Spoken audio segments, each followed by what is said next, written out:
Hi, my name is Yandeh Sallah-Muhammad, and I am the director of the Gambia Marine and Environmental Conservation Initiative. I was born in the DMV area in Fairfax County near Dar al-Hijra, and I spent the beginning part of my childhood there before returning to my mother's home country in the Gambia. That's where I got to know Imam Johari, who's played a major role in my life then and now.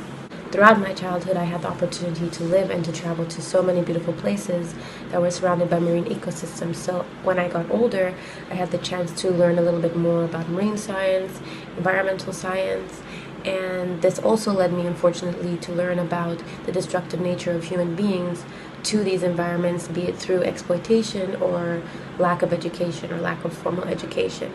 So when I got older and I had the opportunity to look for opportunities within these fields, instead of getting a job in the US or other places, I just thought maybe it would be better to focus in my own home country, focusing on the conservation and preservation of the indigenous lands here that are being taken away due to exploitation of natural resources or destruction due to lack of education, knowledge, and knowing the importance of the land itself.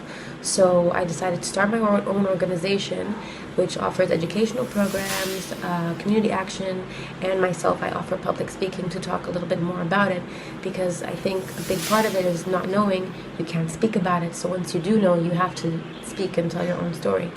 So I started doing this project, and I feel really passionate about it because I have full responsibility as a caretaker over these lands to be able to protect it. As humans, we can sometimes spend a lot of time hoping that someone else will deal with our problems, but what we need to do now is start to take action and know that we can be that someone to solve these problems and not search for a bailout. This is a bit of what we do in the organization and how we try to take action and support our community, not just of offering the educational tools for sustainable living and sustainable environments, but also for them to be able to sustain themselves through education, through access to energy, where we focus on renewable energy, access to water.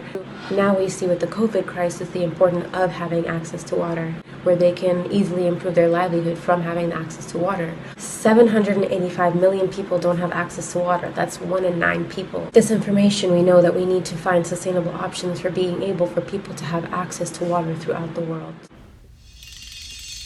Help us help now. Go to soulfulmuslims.org and make a difference.